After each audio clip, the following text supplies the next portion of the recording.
The upscale gala falls silent. Charity stands with Francis, their hands intertwined, dark skin against pale. Richard approaches with his mistress, contempt dripping from every word. "Enjoy your downgrade." Francis's massive frame towers over him. "The most beautiful woman here is standing right next to me," he says, eyes locked on Charity. Before we dive in, comment where in the world you are watching from, and don't forget to click subscribe. The downtown Chicago gym hummed with late afternoon energy, the smell of sweat and determination hanging thick in the air. Charity Matthews wiped condensation from her water bottle as she scanned the weight room, looking for an open bench press. At 32, she'd maintained her marriage the way most people maintain their lawns, careful attention to appearances while ignoring the rot underneath.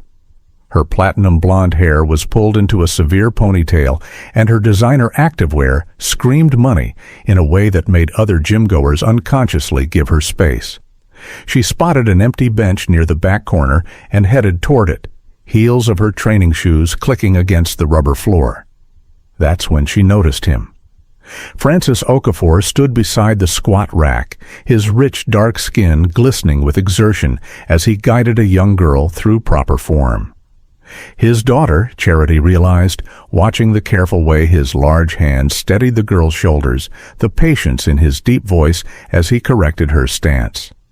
He was massive, 6'4" at least, with shoulders that seemed to take up half the corner of the gym. But it was the gentleness in his movements that caught Charity's attention, the way such obvious physical power moved with such careful restraint. Francis felt her stare before he saw it. Years of being one of few black men in predominantly white spaces had given him a sixth sense for when he was being watched, assessed, judged.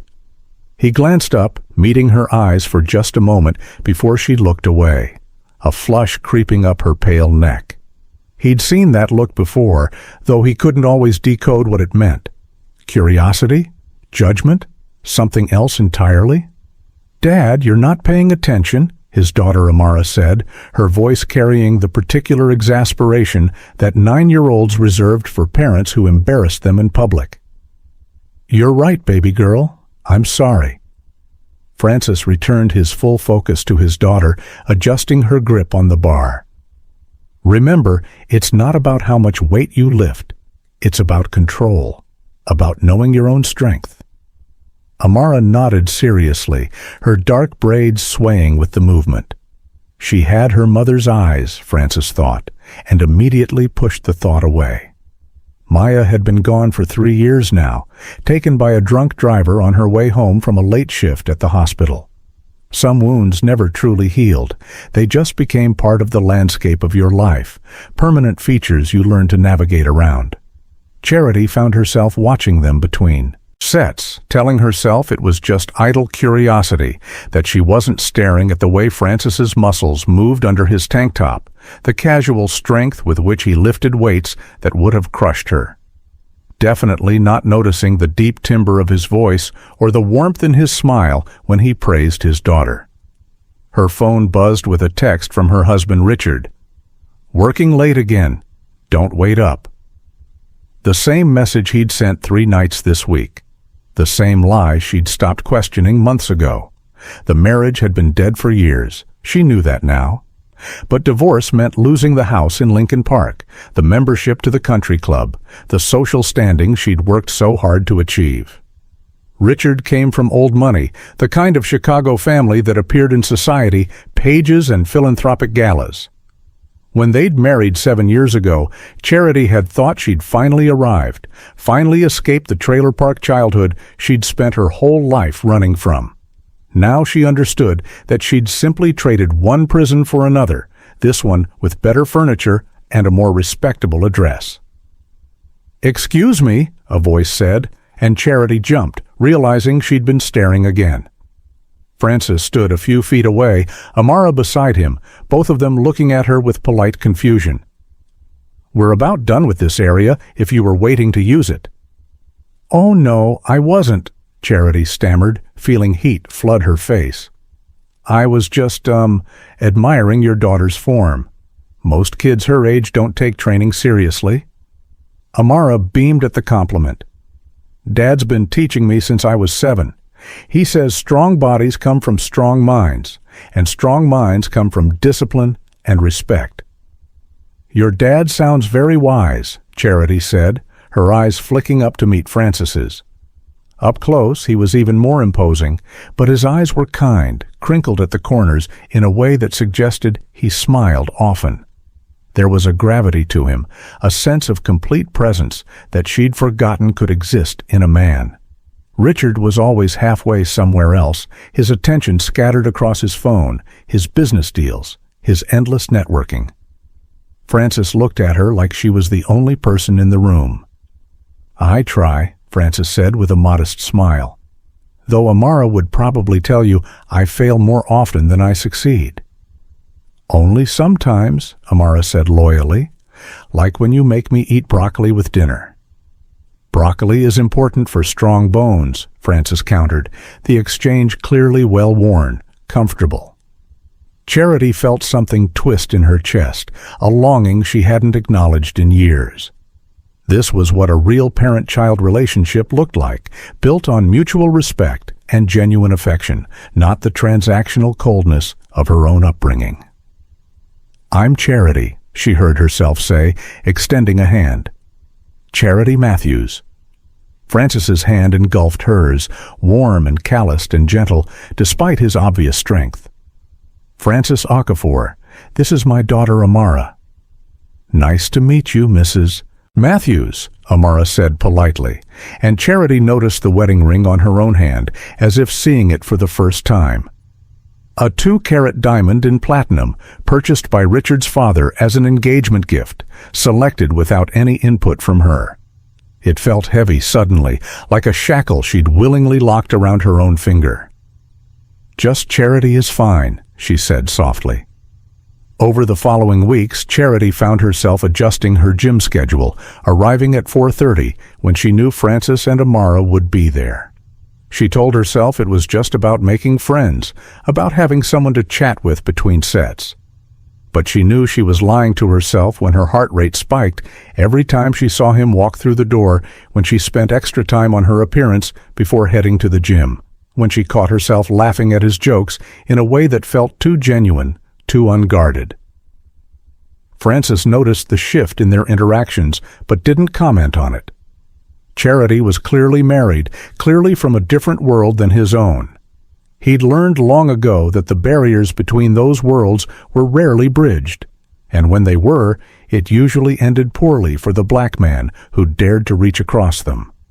But he couldn't deny that he looked forward to seeing her, that her presence brightened the mundane routine of his days. She was funny in an unexpected way, quick-witted and sharp, with a self-deprecating humor that suggested hidden depths. And there was something in her eyes, a loneliness he recognized because he saw it in his own mirror every morning. "Dad, why do you get all weird around Mrs. Charity?" Amara asked one evening as they walked home from the gym, the Chicago winter biting at their faces. "I don't get weird," Frances protested, knowing he was lying. "We're just gym friends." "You smile different," Amara observed with the brutal honesty of children. "Like how you smile in the pictures with Mom." Frances stopped walking, crouching down to his daughter's level, despite the cold. "Baby girl, Mrs. Charity is married. She's just being nice to us. That's all it is." "But she's sad," Amara insisted. "I can tell. She smiles, but her eyes don't smile. Not until she talks to you." Out of the mouths of babes, Frances thought. His daughter had inherited his ability to read people, to see past the masks everyone wore. It was a useful skill, but sometimes he wished she could just be 9 years old without having to understand the complicated adult world they lived in. "Even if that's true, it doesn't change anything," Frances said gently, resuming their walk home. "Sometimes people are sad for reasons we can't fix. Sometimes being kind is all we can do." Their apartment was small but immaculate, a 2-bedroom in Bronzeville where Frances had grown up. His mother had left it to him when she passed 4 years ago, right before Maya's death. Sometimes he felt like those 2 losses had been a coordinated assault, the universe testing just how much he could withstand. But he'd survived, rebuilt his life around Amara's needs, around being the kind of father his own dad had been before cancer took him when Francis was 16. He worked as a structural engineer for a mid-sized firm downtown, designing the bones of buildings that would stand for generations. The work was steady, respectable, well paid enough to support them comfortably, if not lavishly. He'd put away money for Amara's college fund, maintained their apartment, kept their lives as stable as he could manage. The gym membership was his one indulgence, a place where he could work out the grief and stress that he didn't want Amara to see, where he could be just Francis for an hour instead of Dad, the only parent, the protector against a world that didn't always protect back. The text from Charity came on a Wednesday evening. "Can I ask you something? Not at the gym. Maybe coffee?" Francis stared at his phone for a long moment, weighing the question. The smart thing would be to decline politely, to maintain the boundary that he knew existed for good reason. But he'd spent 3 years being smart, being careful, being the responsible parent who never took risks. And he was so damn tired of being alone. Saturday morning? There's a place near Millennium Park. Amara has a birthday party, so I'll have a few hours free. The coffee shop Charity suggested was one of those expensive boutique places where a simple latte cost $8 and the furniture looked deliberately uncomfortable to discourage lingering. Francis arrived 5 minutes early, out of habit, and found Charity already there, nursing a cup and staring out the window at the pedestrians hustling past in the late January cold. She'd dressed casually, jeans and a cream sweater, her hair down for once, and he was struck again by how beautiful she was in an understated way, all clean lines and pale skin that seemed to glow in the weak winter sunlight. "Thanks for coming," she said as he sat down, her hands wrapped around her cup like she was trying to draw warmth from it. "I wasn't sure you would." "I'm curious," Francis admitted, settling his large frame into the delicate chair with care. "Not gonna lie about that." Charity laughed, a sound with an edge of desperation in it. "I don't even know where to start. I feel like I'm going crazy, Francis, like I'm living someone else's life and I can't figure out how to find my way back to myself." "Your husband?" he guessed, and she nodded, her eyes suddenly bright with unshed tears. "Richard is having an affair. Multiple affairs, probably. I've known for months, maybe longer if I'm being honest with myself about all the signs I've been ignoring." She took a shaky breath. "And the worst part is, I don't even care that much. Not about the cheating itself. I care that I've wasted 7 years of my life trying to be someone I'm not, trying to fit into a world that was never going to accept me anyway." Francis listened without interrupting, a skill he'd learned from years of being the only black engineer in rooms full of white colleagues. Sometimes people needed to be heard more than they needed solutions. "I grew up poor," Charity continued, the words tumbling out like a confession. "Really poor. The kind of poor where you wear the same clothes 3 days in a row because they're the only clean ones you have. Where you learn to eat dinner at friends' houses because there's nothing at home. My mom worked 3 jobs and still couldn't keep the lights on half the time. So when Richard showed interest in me, when he offered me this life of security and respect, I grabbed it with both hands. I thought I'd finally made it, you know? That I'd finally be somebody." "You were always somebody," Francis said quietly. "The circumstances of your childhood don't define your worth." "Says the man who probably had a stable, loving family," Charity said, and there was an edge of bitterness in her voice that she immediately regretted. "I'm sorry. That wasn't fair." "Actually, you're right," Francis said. "I did have that. My parents loved each other deeply, loved me and my sister unconditionally. My dad died when I was 16, but he'd given me enough foundation by then to stand on. And my mom, she was the strongest person I've ever known. Worked as a teacher in the Chicago public schools for 35 years. Raised 2 kids mostly on her own after Dad passed. Never complained. Never made us feel like we were missing anything. He paused, his fingers drumming on the table. So yeah, I was lucky. I had a foundation. But I also watched my wife die 3 years ago. Held Amara while she cried herself to sleep every night for months. Had to figure out how to be everything to a 6-year-old who just lost her mother. Lucky is relative, Charity. Everyone's carrying something. Charity reached across the table without thinking, covering his hand with hers. The touch sent electricity through both of them, a spark of connection that was impossible to ignore. I'm so sorry. I didn't know. How would you? Francis said, but he didn't pull his hand away. We don't really talk about real things at the gym, just the safe topics. The weather, the workout, trivial bullshit that doesn't cost anything. I want to talk about real things, Charity said, her voice barely above a whisper.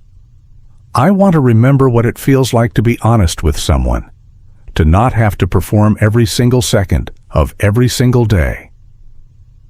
They talked for 3 hours until the barista started giving them pointed looks about closing. They talked about everything and nothing, about their childhoods and their dreams, about the people they'd been before life had worn them down into the people they were now. Francis told her about his work, about the satisfaction of creating something that would last long after he was gone. Charity told him about the graphic design business she'd started, then abandoned, when Richard made it clear that his wife didn't need to work, that her job was to be an ornament on his arm at charity functions and business dinners.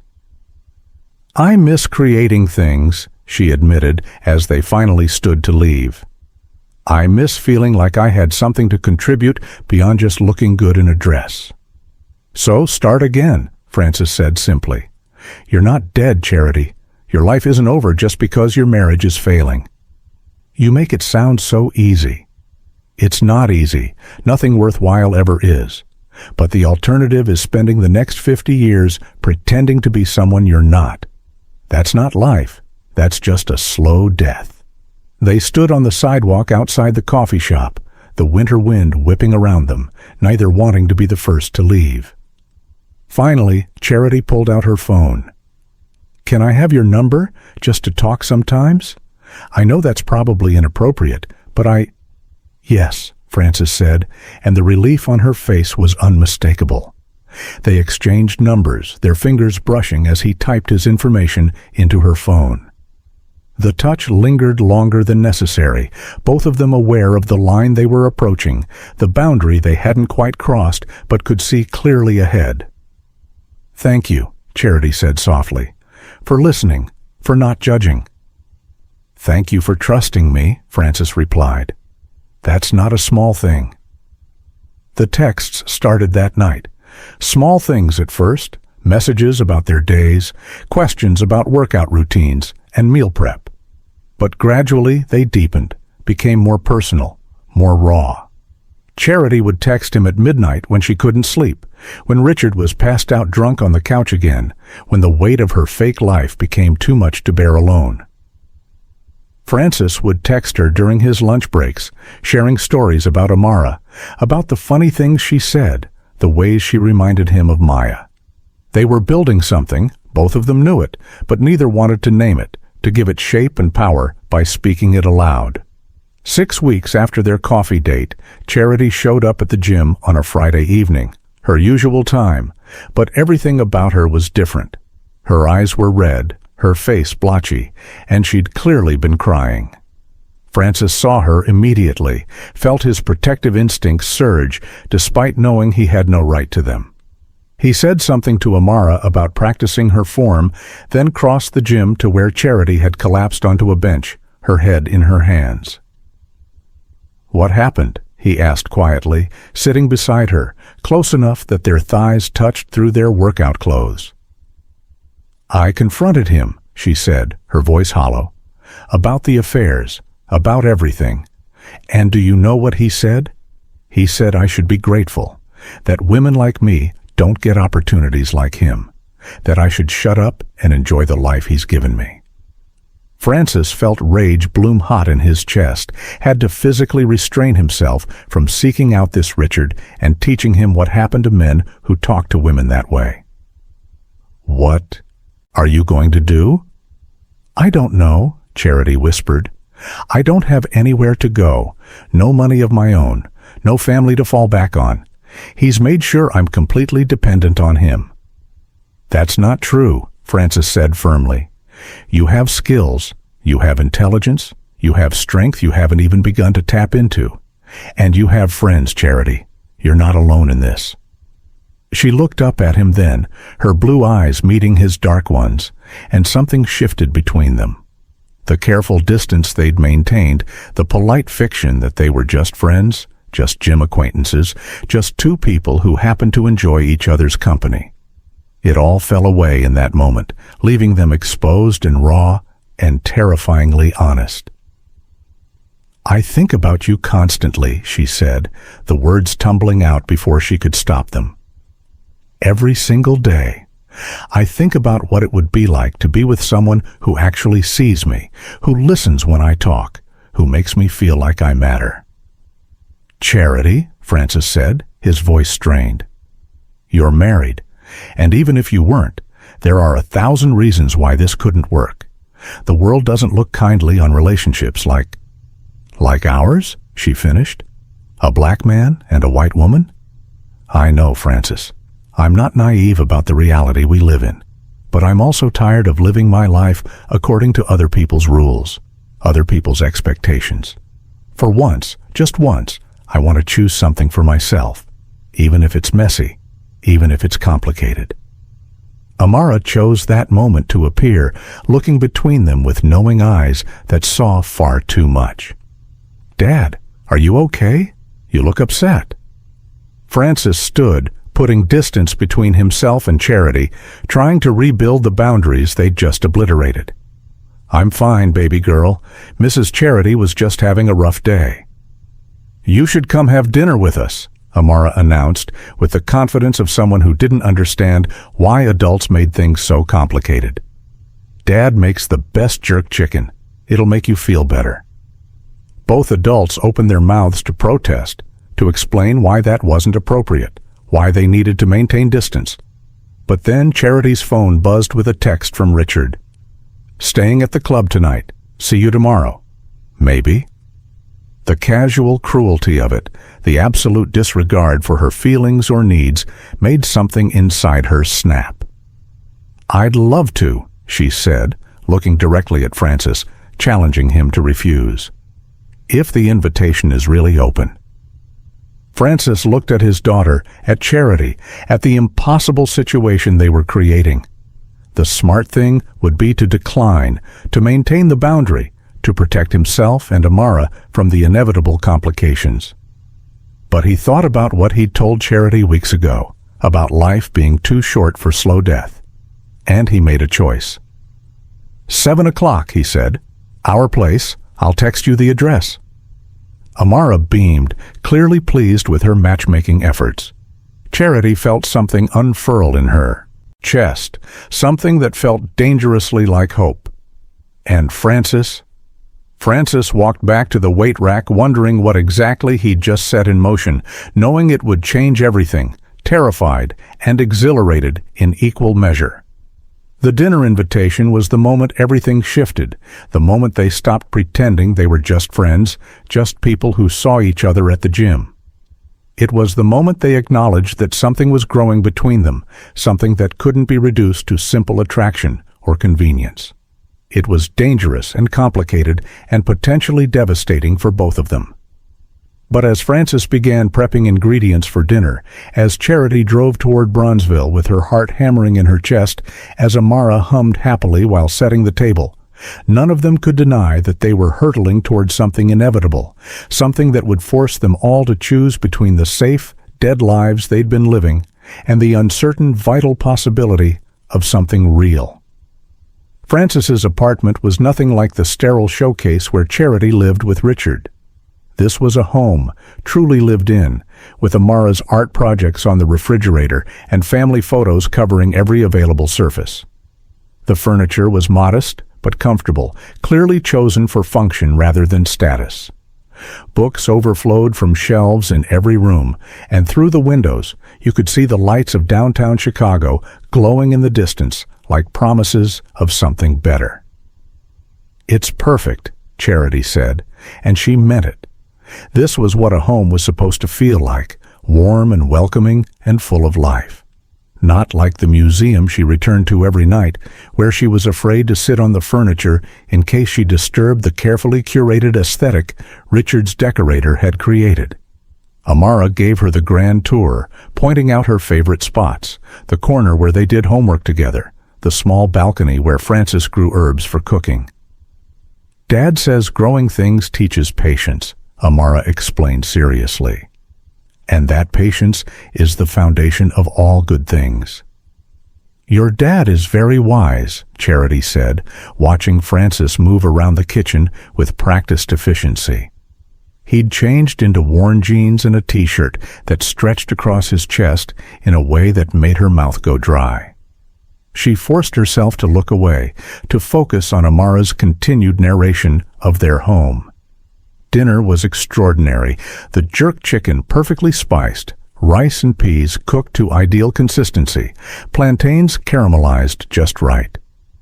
But more than the food, it was the atmosphere that overwhelmed Charity. The easy conversation, the genuine laughter, the way Frances and Amara teased each other with obvious affection. This was what family was supposed to look like, what love was supposed to feel like. Not the cold distance and performative politeness of her marriage, but this warm, messy, genuine connection. "Tell me about your mom," Charity said to Amara during a lull in conversation, then immediately regretted it when she saw Frances stiffen. "I'm sorry, that was inappropriate." "It's okay," Amara said softly. "I like talking about her. Dad says remembering is how we keep people alive." She looked at her father for permission, and he nodded, his expression pained but encouraging. "Mom was a nurse. She worked really long hours, but she always made time for us. She used to sing while she cooked, really loud and really off-key." Amara smiled at the memory. Dad would pretend it hurt his ears, and she'd sing even louder just to annoy him. "She sounds wonderful," Charity said, her throat tight. "She was," Frances said quietly. "Maya was the best person I've ever known, kind to everyone, strong in ways I could never be. When she died, I thought I might die too. The only thing that kept me going was this one." He reached over and squeezed Amara's hand. "She needed me, so I learned to keep breathing." The vulnerability in his voice, the raw honesty, made Charity's eyes fill with tears. Richard had never spoken to her this way, had never shared his real feelings about anything that mattered. Their entire relationship had been built on surfaces, on performing roles rather than being actual people together. After dinner, Amara retreated to her room to finish homework, leaving the adults alone with the dishes and the dangerous intimacy of a shared domestic task. They worked in comfortable silence for a while, Frances washing and Charity drying, their bodies moving in sync in the small kitchen. "I need to tell you something," Frances said finally, not looking at her. "And it's going to sound crazy, but I need you to hear it. I'm attracted to you, Charity. Have been since the first day I saw you at the gym. But more than that, I care about you, about your happiness, your well-being, your future, and that terrifies me." Charity set down the dish she'd been drying, her hands trembling. "Why does it terrify you?" "Because you're married, because you're white, and I'm black, and we live in a world that will judge us harshly for even considering this. Because I have a daughter to protect, and getting involved with you could complicate her life in ways I can't predict." He turned to face her, his expression anguished. "But mostly because I haven't felt this way about anyone since Maya died, and feeling it now, with you, when the timing is all wrong and the circumstances are impossible. It terrifies me because I want it anyway." Charity closed the distance between them, her hands coming up to frame his face, making him look at her. "I'm leaving him. I decided tonight, sitting at your table, seeing what real love looks like. I don't know how yet. I don't know where I'll go or how I'll support myself. But I'm done pretending. I'm done with that life." "Don't leave him for me," Frances said urgently. "That's too much pressure, too much responsibility. Leave him for yourself, because you deserve better, whether there's ever an us or not." "I know," Charity said softly. "I'm not that naive, but knowing you, seeing how you live, how you love, it showed me what's possible, that there are good men in the world who actually value the women in their lives, that I don't have to settle for crumbs when I could have sustenance." They stood there in his small kitchen, inches apart, neither daring to close the final distance. Frances's hands hovered near her waist, wanting to pull her close, knowing he shouldn't. Charity's fingers traced the line of his jaw, marveling at the contrast of his dark skin against her pale hand, at the way he trembled under her touch despite his obvious physical strength. "You're 3 times bigger than my husband," she said suddenly, and laughed at the absurdity of the statement. "I don't mean that sexually, though." She stopped, flushing. "I mean you're just more present, more honest, more real. Richard has always felt like a facade, like if I pressed too hard I'd discover there's nothing underneath. But you're solid, substantial, real." "I'm also complicated," Frances warned. "I come with baggage, a daughter who will always be my first priority. A dead wife I still love in the way you keep loving people even after they're gone. A community that might not understand or accept you. This isn't a fairy tale, Charity." "I don't want a fairy tale," she said. "I've been living in one for 7 years, and it's been hell. I want messy and complicated and real. I want something that cost me something, that demands I show up as myself instead of as whoever I think people want me to be." Frances pulled her close then, unable to resist any longer, wrapping his arms around her and tucking her head under his chin. She fit against him perfectly, her softness complementing his hardness, her pale skin a stark contrast to his deep brown. They stood like that for a long moment, just holding each other, feeling the beat of 2 hearts learning to sync. "We're going to have to be careful," he murmured into her hair. "Patient. This can't be rushed, can't be reckless, for Amara's sake, if nothing else." "I know," Charity agreed. But even as she said it, she was memorizing the feel of him, the scent of him, the way being in his arms made her feel safer than she'd felt in years. When she finally left that night, long after Amara had gone to bed, Frances walked her to her car. The Chicago winter bit at them with icy teeth, but neither seemed to notice the cold. "I meant what I said," Charity told him. "I'm leaving Richard. It might take me some time to figure out the logistics, but I'm done with that marriage. Done pretending." "And I meant what I said, too," Frances replied. "Whatever happens between us, I need you to do this for yourself. Build a life you actually want to live. Then, if there's space in it for me, we'll figure out what that looks like." They didn't kiss, though both wanted to desperately. That line felt too significant to cross while she was still legally married, still living in Richard's house. But as Charity drove away, watching Frances's figure recede in her rearview mirror, she felt something she hadn't experienced in years. She felt alive, terrified and exhilarated and completely uncertain about the future, but alive in a way that mattered, in a way that couldn't be ignored or suppressed or pretended away. The next morning, she called a divorce attorney. The attorney's office was in the loop, all glass and steel and intimidating efficiency. Charity sat in the waiting room, her hands shaking despite her best efforts at composure. She dressed carefully for this meeting, choosing a simple black dress and minimal jewelry, wanting to appear put together even as her entire life was falling apart. Or coming together, depending on how you looked at it. "Mrs. Matthews?" The receptionist called her name, and Charity followed her down a hallway to an office overlooking Michigan Avenue. The attorney, a woman named Patricia Nguyen, was in her 50s with sharp eyes and an air of having seen everything.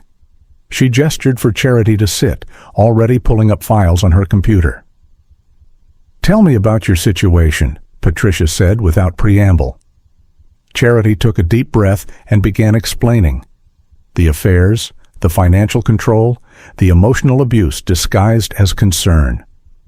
Patricia listened without visible reaction, making notes on her tablet, occasionally asking clarifying questions about assets and income. "Here's the situation," Patricia said when Charity finished.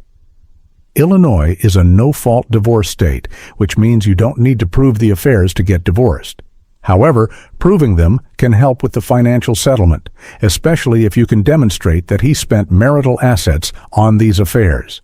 The prenup you signed is enforceable, but it has loopholes if we can prove coercion or inadequate representation at the time of signing. Did you have your own attorney review it before you signed?" Charity shook her head miserably. "Richard's family attorney said it was just a formality. I didn't think to question it." Patricia's expression softened slightly. "That's actually helpful. We might be able to argue that you weren't adequately represented. But I need to be honest with you. This is going to be ugly. Richard's family has money and connections. They'll fight this every step of the way. Are you prepared for that?" "I don't have a choice," Charity said quietly. "If I stay, I'll die. Not physically, maybe, but everything important about me will die. I can feel it already, the way I've been disappearing piece by piece. So yes, I'm prepared. I'll fight." "Good," Patricia said approvingly. "Then here's what we're going to do." Over the next hour, they mapped out a strategy. Charity would document everything, the affairs, the financial control, any instances of emotional abuse.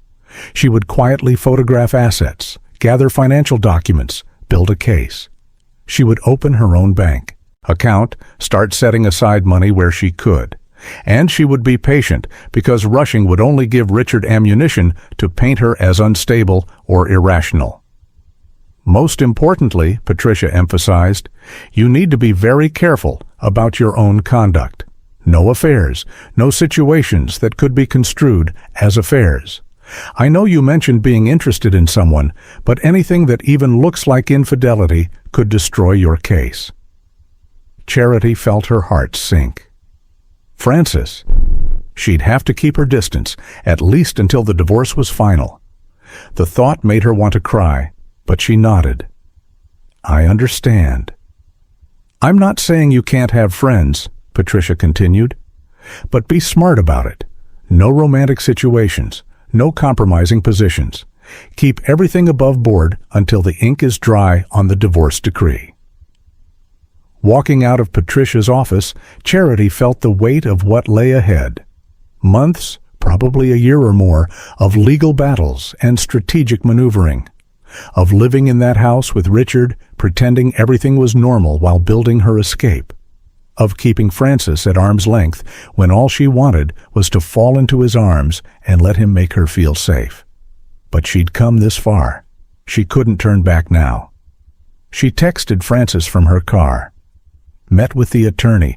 This is going to take a while, and we need to be careful. Can't give Richard any ammunition." His response came quickly.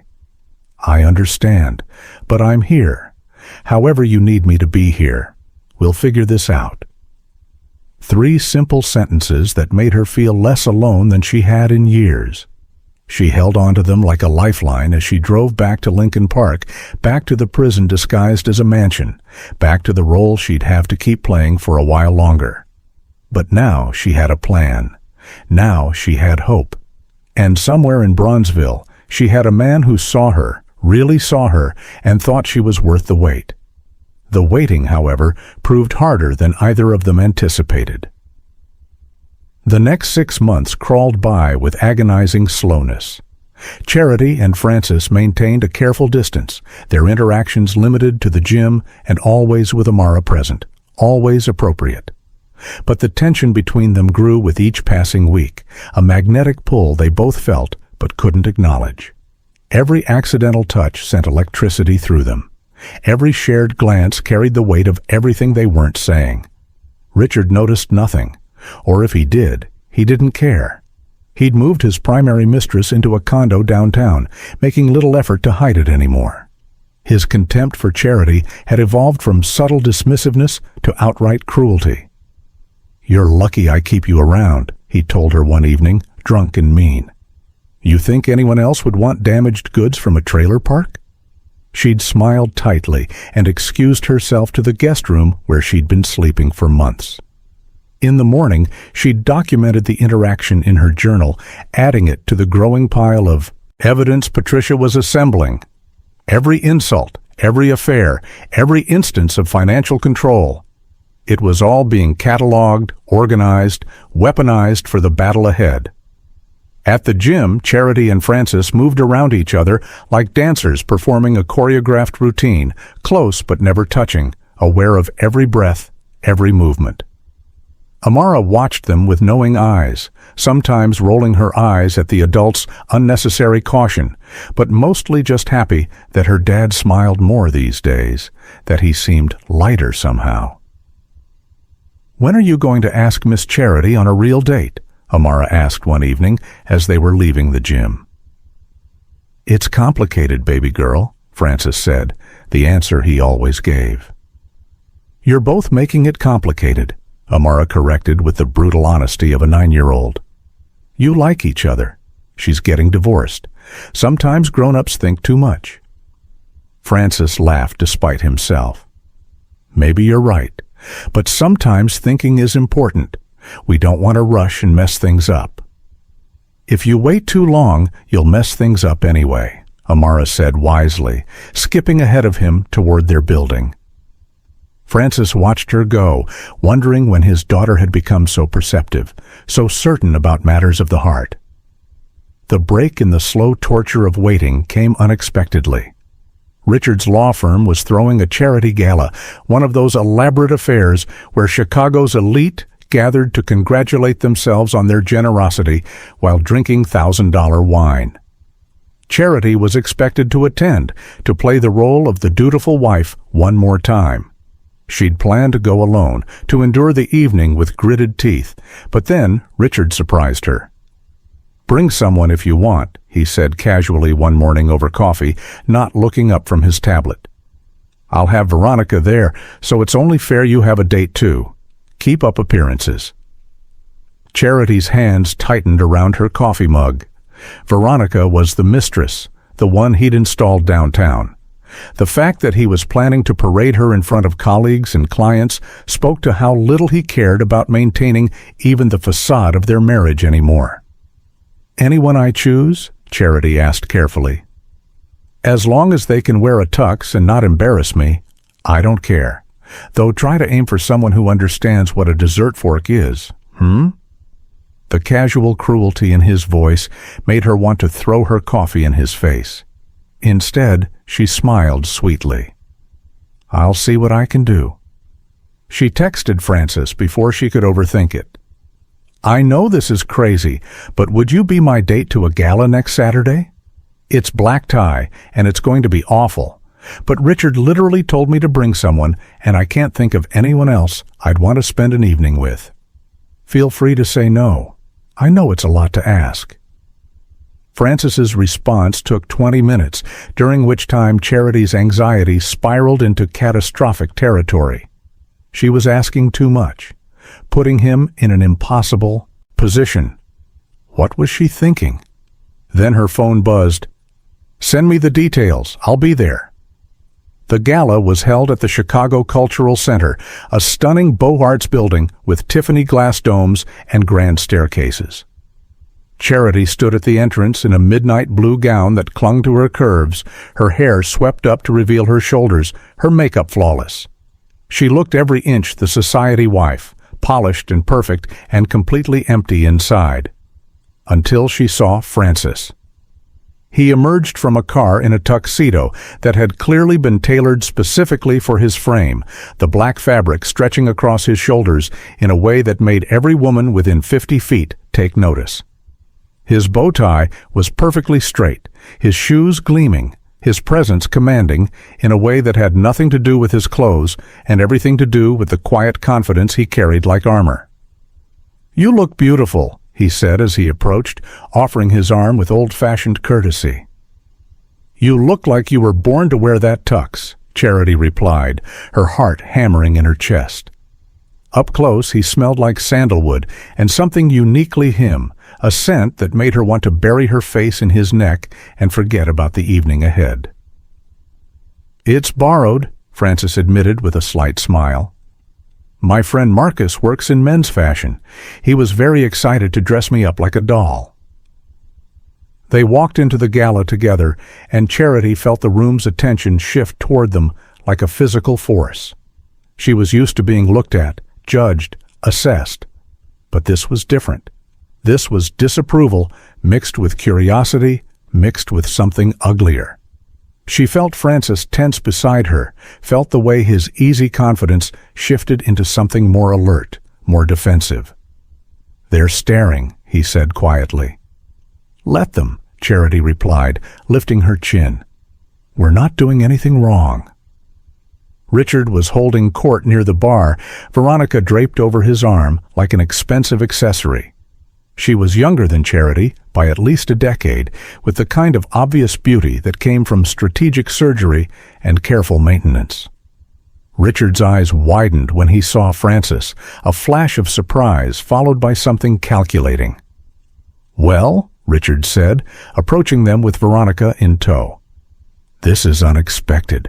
Richard Matthews." He extended a hand to Francis with exaggerated politeness. "Francis Okafor," Francis replied, shaking Richard's hand with controlled pressure. Charity watched the subtle power play, the way both men assessed each other, finding the boundaries. "Okafor," Richard repeated, making the name sound foreign despite Francis's clear Chicago accent. "That's interesting.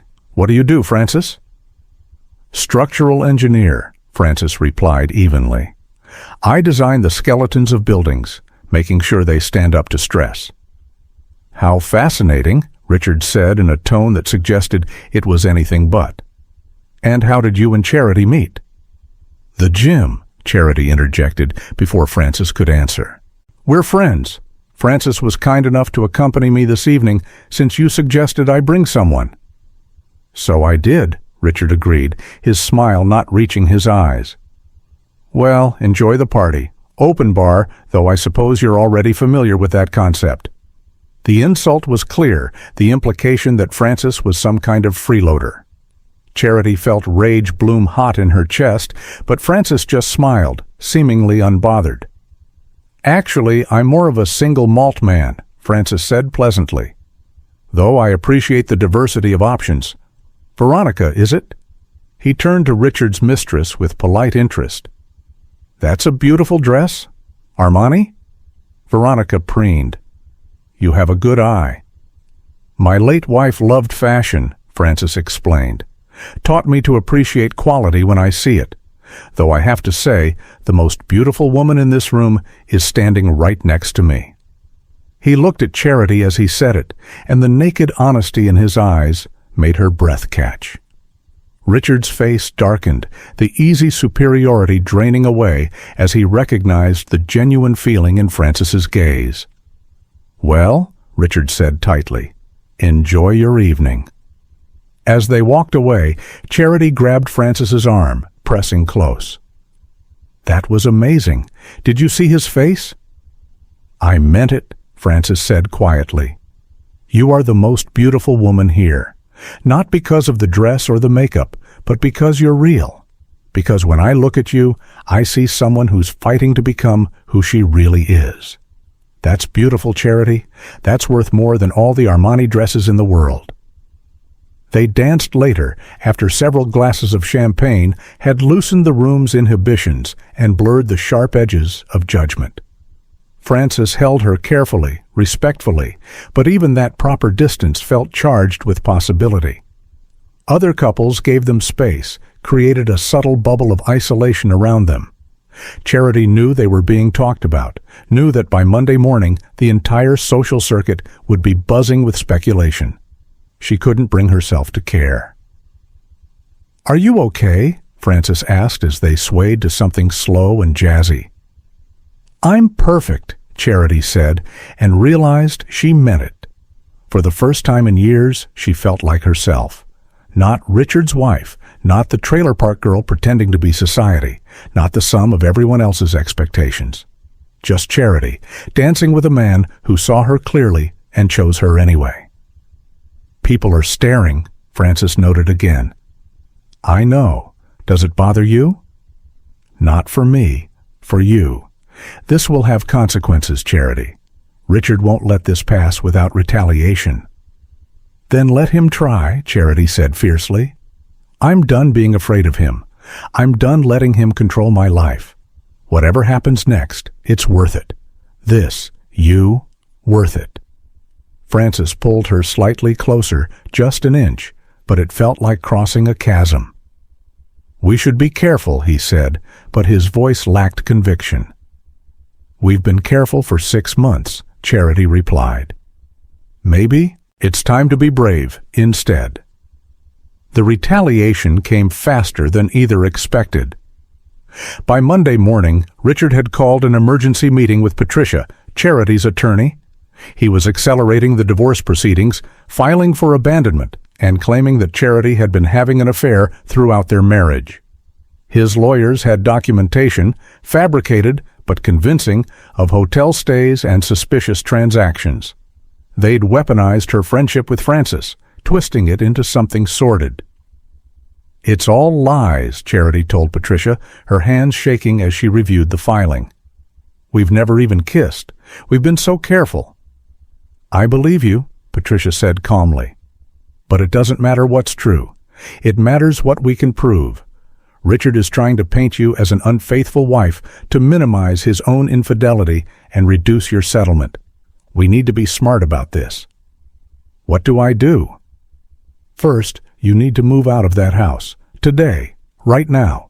We need to establish physical separation and document that you're the one leaving an abusive situation, not abandoning the marriage." "I don't have anywhere to go," Charity said, feeling panic rise in her throat. "You must have friends, family, someone who can take you in temporarily." Charity thought about her options. Her mother was dead, her estranged father wasn't an option, and her society friends were all Richard's friends first. There was only one person she trusted, one place where she'd felt safe. But asking felt like too much, like crossing a line they'd been carefully avoiding. Patricia must have read something in her expression. "The engineer? Francis?" "I can't ask him that. It's too much." "Can you afford a hotel while we figure this out?" Charity thought about her bank account, the small amount she'd managed to set aside. Maybe a week? 2, if she was careful. "Not for long." "Then swallow your pride and ask your friend. This is survival, Charity, not the time for propriety." Francis answered on the first ring, his voice tight with concern. "I heard about the filing. Marcus called me. His firm handles some legal printing and word travels fast. Are you okay?" "No," Charity said, and then everything spilled out. The accusations, the lies, Patricia's advice to move out immediately. "I don't have anywhere to go," she finished, hating the weakness in her voice. "I'm sorry to even ask, but—" "Come here," Francis said immediately. "Pack what you need and come here. You can stay in Amara's room. She'll be thrilled to have a roommate." "Francis, I can't impose like that. You've already done so much—" "Charity?" His voice was firm but gentle. "Stop. You're not imposing. You need help, and I'm offering it. That's what friends do. That's what people who care about each other do. Now pack your stuff and get over here before Richard tries to trap you in that house." She packed quickly, grabbing clothes and essentials and the few possessions that actually mattered to her. Photos of Her mother, her old design portfolio, a necklace that had belonged to her grandmother. Everything else could burn for all she cared. The house had never been hers anyway, just another cage with better furnishings. Richard wasn't home, probably with Veronica, celebrating his strategic victory. Charity left her keys on the marble counter, walked out the front door, and didn't look back. The relief was instantaneous, like shedding a heavy coat she'd been wearing for years. She was broke, legally embattled, facing an uncertain future. And she felt more free than she had since she was a child. Frances's building was in a different world from the one she'd just left. This was working-class Chicago, real people living real lives. The apartment still felt like a revelation, small but warm, cluttered with evidence of actual living. Amara squealed with delight when she saw Charity's suitcases. "You're staying with us? Really? This is the best day ever." "Just for a little while," Charity said, her eyes meeting Frances's over his daughter's head. "Until I figure things out." "Stay as long as you need," Frances said firmly. "We'll make it work." They made it work through an arrangement that was equal parts logistical puzzle and emotional minefield. Charity took Amara's room while Amara bunked with Frances. Charity contributed what she could financially, paying for groceries and helping with household expenses. She took over cooking dinner most nights, finding unexpected joy in the routine of preparing meals for people who appreciated them. She helped Amara with homework, introduced her to design concepts, taught her how to see the world through an artist's eyes. But the nights were torture.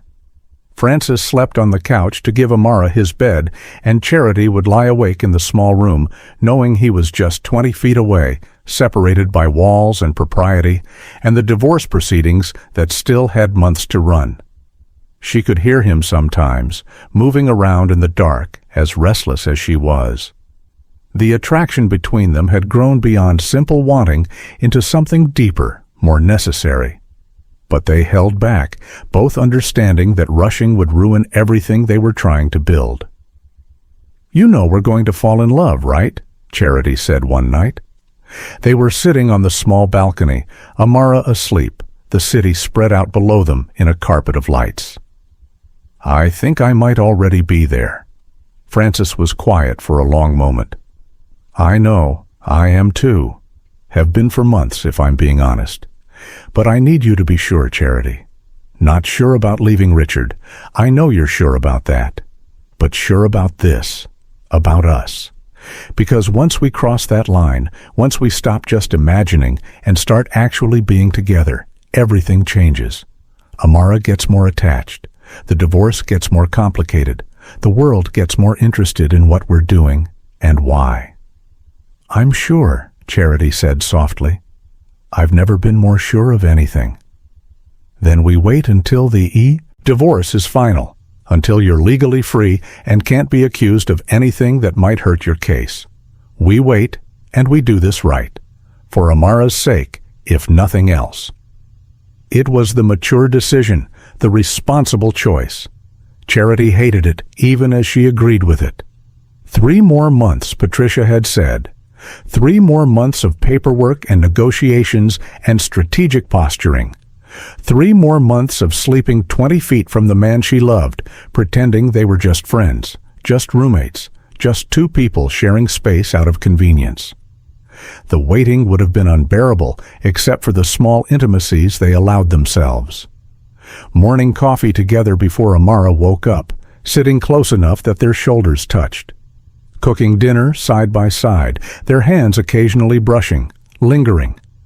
Movie nights on the couch with Amara between them, Frances's arm draped across the back, his fingers sometimes playing with Charity's hair.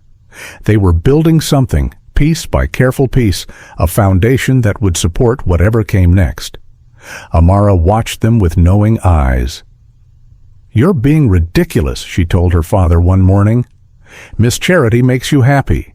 You make her happy. Why do you have to wait for some judge to say it's okay?" "Because sometimes doing things right matters more than doing them fast," Frances explained. And because I respect Miss Charity too much to rush her into anything while she's still dealing with legal complications." "You're both overthinking it," Amara said with the confidence of someone who'd never had to navigate adult complications. "But okay, I'll wait too, but only because it's kind of fun watching you both moon over each other." The divorce finally came through on a Tuesday in early spring. Patricia called with the news at 10 in the morning. "It's done. The judge signed off on everything. Richard tried to fight the settlement, but the evidence of his affairs was too strong. You're getting the full amount we asked for, plus spousal support for 3 years while you rebuild your career. Congratulations, Charity. You're officially free." Charity hung up and immediately started crying. Not from sadness, but from the overwhelming relief of it being over. 7 years of marriage, 6 months of divorce proceedings, and now she was finally, legally, completely free. She called Francis at work. "It's final," she said when he answered. "The divorce. It's done." "I'm leaving the office right now," Francis said, and she could hear the smile in his voice. "Stay there. I'll be home in 20 minutes." He made it in 15, bursting through the door with Amara in tow, having picked her up early from school. "We're celebrating," he announced. "All of us. Proper celebration for new beginnings." They went to a restaurant in Pilsen, a small Mexican place that Amara loved, nothing fancy but full of life and music and people who laughed loudly and loved fiercely. Over enchiladas and sopapillas, they toasted. Charity's freedom with Jarrito soda. "To new beginnings," Francis said, raising his bottle. "To doing things right," Charity added. "To adults finally stopping being weird," Amara contributed, making them all laugh. Walking back to the car, Amara skipped ahead as she always did, giving the adults a moment of relative privacy. Francis took Charity's hand, the first time he'd done so openly, publicly.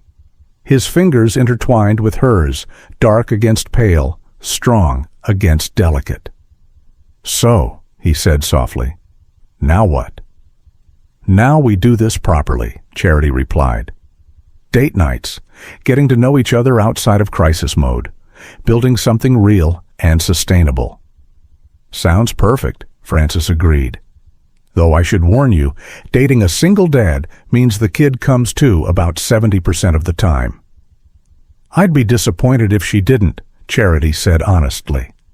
"Amara's part of who you are, part of what makes you you. I wouldn't want you any other way." That night, after Amara was tucked into bed, they sat on the couch together properly close for the first time. Francis's arm around Charity's shoulders, her head resting on his chest, listening to the steady beat of his heart. "I want to kiss you," he said quietly. "I've wanted to for months, but I also want to savor this. The anticipation, the build-up, the knowing that when we finally do, it'll be because everything is right. Not rushed, not desperate, just right." "You're making me wait even longer?" Charity said, but she was smiling. "One proper date," Francis said. "Let me take you out, just the two of us, somewhere nice. Let me court you the way you deserve to be courted. Then I promise I'll kiss you until neither of us can breathe." The date happened that Friday. Francis had arranged for Amara to stay with his sister Keisha, who'd been dying to meet the woman who'd made her brother smile again. He showed up at the apartment, their apartment now, technically, since Charity was looking for her own place, but in no rush to leave, with flowers and a nervous smile. "You look incredible," he said, taking in her red dress, her loose hair, the confidence she wore more naturally now than she ever had during her marriage. They went to a restaurant in Greektown, a place Marcus had recommended, intimate and perfect. They talked about everything and nothing, about their childhoods and their dreams, about the people they'd been and the people they wanted to become. Francis told her about his parents, about growing up black in Chicago, about the weight of being someone's only parent and the fear of screwing it up. Charity told him about her mother, about the shame of poverty and the emptiness of wealth, about finding herself at 32 and discovering she actually liked who she was becoming. "I thought when I married Richard that I was becoming someone important," Charity said over dessert. "Now I realize I was actually becoming invisible." He wanted a trophy, not a person. Something to display, not someone to actually know. "His loss," Frances said simply. "You're remarkable, Charity. Strong and creative and resilient. The fact that he couldn't see that says everything about him and nothing about you." They walked along the lakefront after dinner, the city lights reflecting off the water, the spring air still chilly, but holding promise of warmth to come. Frances held her hand, their fingers intertwined, and Charity thought about how different this felt from being with Richard. How alive she felt, how seen, how valued. "Can I tell you something?" Frances said as they stood at the railing, looking out over the dark water. "I was terrified of this, of feeling something real again. After Maya died, I thought that was it for me, that I'd had my shot at love and lost it, and trying again would be somehow disrespectful to her memory." "What changed?" Charity asked softly. "Amara, actually. She asked me one day if I thought Mommy would want me to be sad forever. And I realized the answer was no. Maya would have wanted me to live, to love, to be happy. She was generous like that, big-hearted. And more than that, I realized that loving you doesn't diminish what I felt for her. The heart doesn't work like that. It expands, makes room." He turned to face her fully, his hands coming up to frame her face, with a tenderness that made her throat tight. "You've reminded me how to be fully human, Charity, how to feel things completely instead of just going through the motions. And I'm grateful for that. For you." "Frances," she whispered, her hands coming up to rest on his chest, feeling his heart thunder beneath her palms. "Yeah? Kiss me, please. I've been patient, and I've been good, and I really, really need you to kiss me now." He smiled, slow and warm and devastating. "Well, since you asked so nicely." The kiss was everything she'd imagined, and nothing like she'd expected. Soft at first, almost tentative, as if they were both afraid to rush, to take too much too fast. But then Frances pulled her closer, one hand sliding into her hair, the other wrapped around her waist, and the kiss deepened into something that felt like coming home. Charity melted into him, her arms winding around his neck, pressing close enough to feel the solid strength of his body against hers.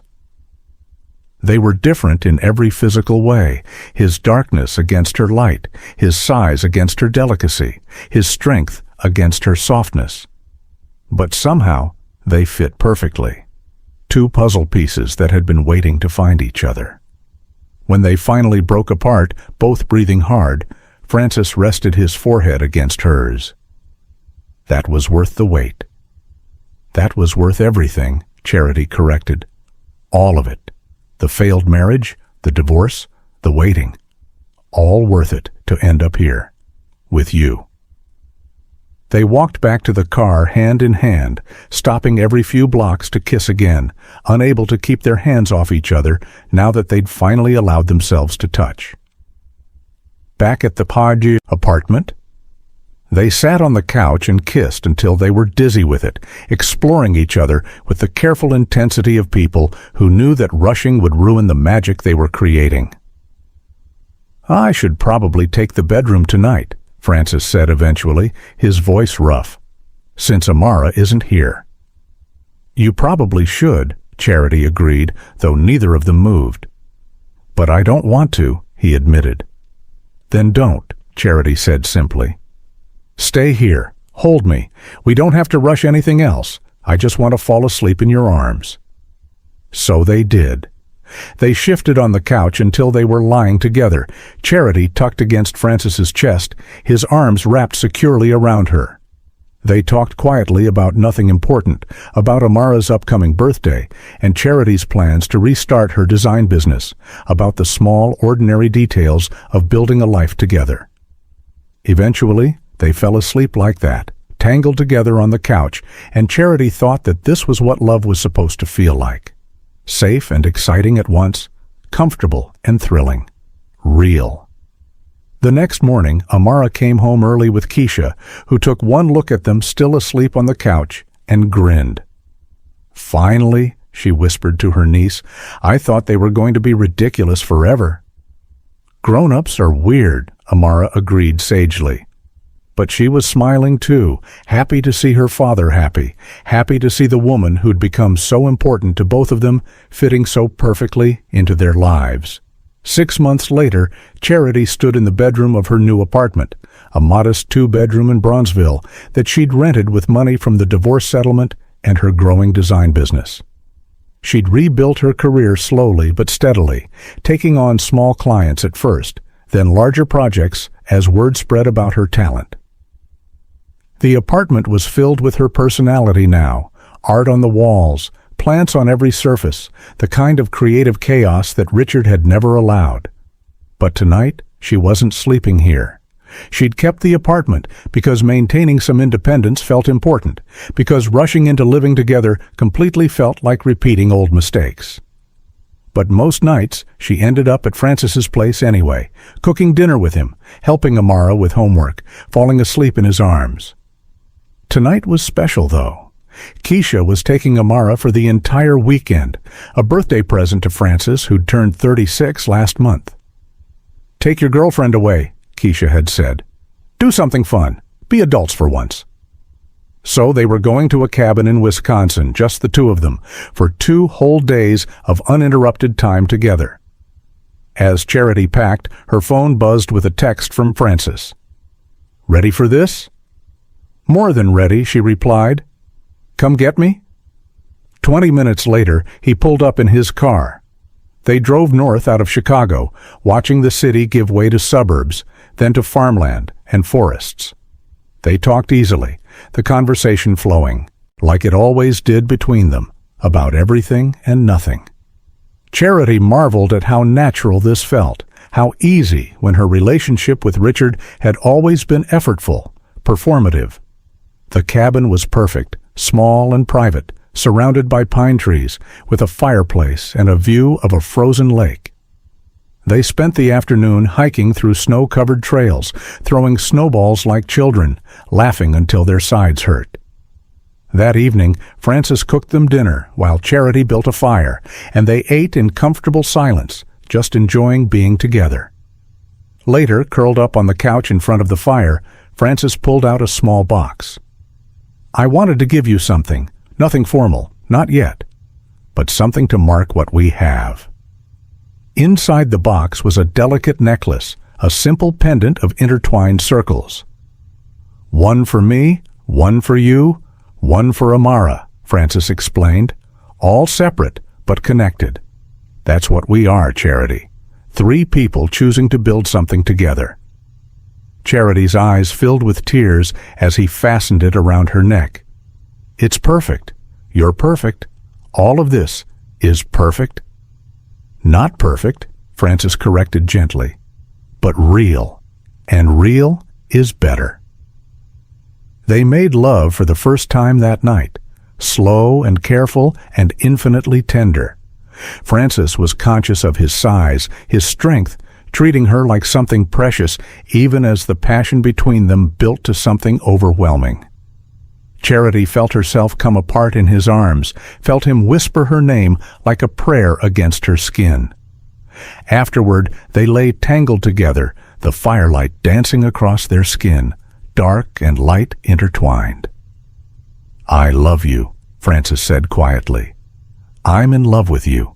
I have been for months, but I wanted to be sure before I said it, before I made it real." "I love you too," Charity whispered back. "So much it scares me sometimes." "Good scared or bad scared?" "Good scared. The kind that means it matters. That means I have something worth protecting, worth fighting for." "Always fight for this," Francis said, pulling her closer. "No matter what challenges come.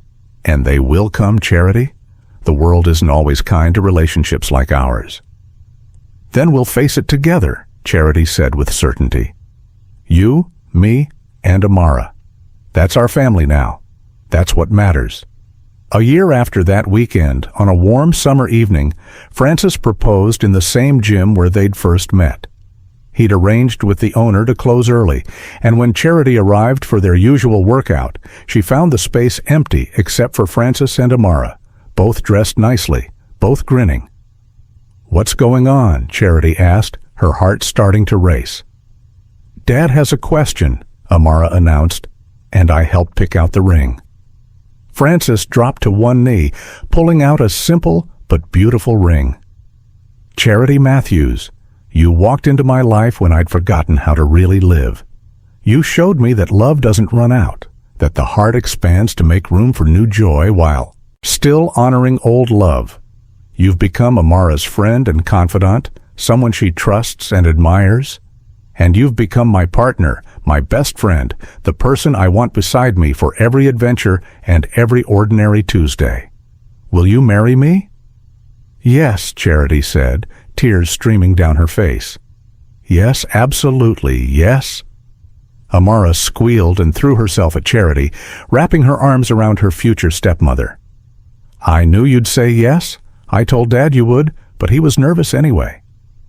"I'm always nervous around her," Francis admitted, standing to pull both his girls into his arms. "She's intimidatingly amazing." The wedding was small and perfect, held in a community center in Bronzeville, surrounded by the people who mattered. Francis's family, Amara's friends, Charity's new community of fellow designers and entrepreneurs she'd built. Patricia came, as did Marcus and his partner. Even some of Francis's old military buddies showed up, men who treated Charity with immediate warmth once they understood she was the one who'd brought their friend back to life. There were curious looks from some people, whispered conversations about the interracial couple, the age difference, the various ways they didn't fit conventional expectations. But Francis and Charity didn't care. They stood together at the altar, hands joined, eyes locked, and promised to love each other through whatever came next. Amara served as the maid of honor, her speech bringing tears and laughter in equal measure. "My dad taught me that strength isn't about being tough," she said solemnly. "It's about being brave enough to love people even when it's scary. And Miss Charity, Mom, I get to call you Mom now, right? She showed me that families aren't just the people you're born with. They're the people you choose, who choose you back." In his vows, Francis promised to always see Charity clearly, to value her dreams as much as his own, to build a partnership of equals. "You've taught me that loving again doesn't mean forgetting," he said. "It means having the courage to believe in new beginnings while honoring where we've been." Charity promised to be worthy of his trust, to love Amara fiercely, to build a life that honored both their pasts while creating something entirely new. "You showed me what it means to be truly known," she said. "Not just seen, but known. Every messy, complicated, beautiful part of me. That's the greatest gift anyone has ever given me." Their first dance was to an old Nina Simone song, slow and soulful, and as they swayed together, Charity thought about the journey that had brought them here.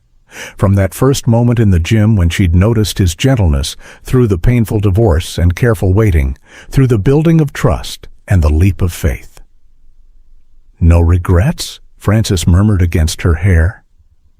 "Only that I didn't find you sooner," Charity replied.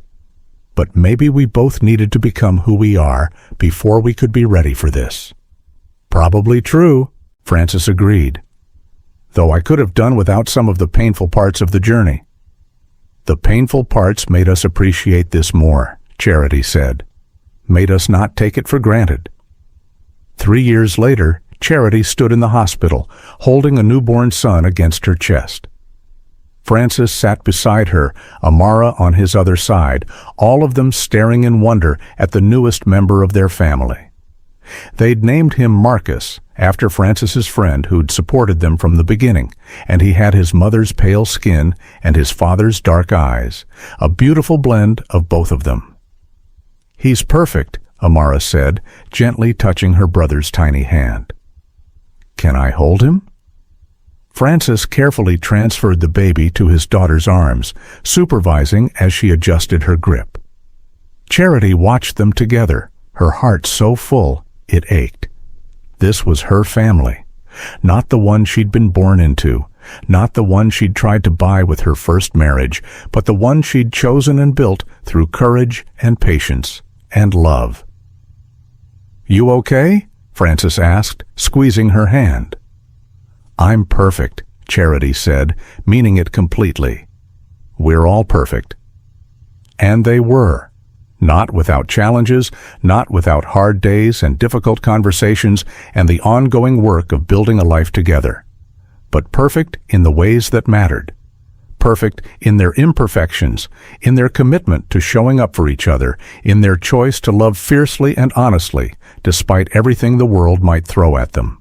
That night, as they finally had a moment alone, Francis took Charity's hand. "Do you remember what you said that first time we met? About me being 3 times bigger than your husband?" Charity laughed. "I can't believe you remember that. I was so flustered." "I remember everything about that conversation," Francis said. "But what I want you to know now is that you were right. Not about physical size, but about presence, about showing up fully, about taking up space in the right way. You taught me that I could be big without being threatening, that I could be strong without being hard. You made room for all of me, Charity, the grieving widower, the devoted father, the man who wanted to love again, all of it." "And you made room for all of me," Charity replied. The scared girl from the trailer park, the woman escaping a toxic marriage, the person who was still figuring out who she wanted to be. You saw all of it and said yes. They kissed then, tender and deep, a promise renewed. Their son slept peacefully in the hospital nursery. Amara was home with Keisha, probably already planning ways to spoil her baby brother. And Francis and Charity, 2 people who'd found each other against all odds, held each other and marveled at the life they'd built. Sometimes the best love stories don't start with love at first sight. Sometimes they start with a woman noticing a man's gentleness with his daughter. Sometimes they start with a simple observation about size and presence. Sometimes they start with 2 broken people finding each other in a gym, building friendship first, then trust, then something deeper and more lasting than either could have imagined. And sometimes those stories end not with a dramatic climax, but with a quiet moment in a hospital room, 2 people holding hands, choosing each other again as they had every day since they first decided to be brave enough to try. That's real love, not the performance of it, not the Disney version, but the daily choice to see someone clearly and love them anyway. The courage to build something together, piece by patient piece, until you've created a life that feels like home. Francis and Charity had found that, and in finding each other, they'd found themselves. The end.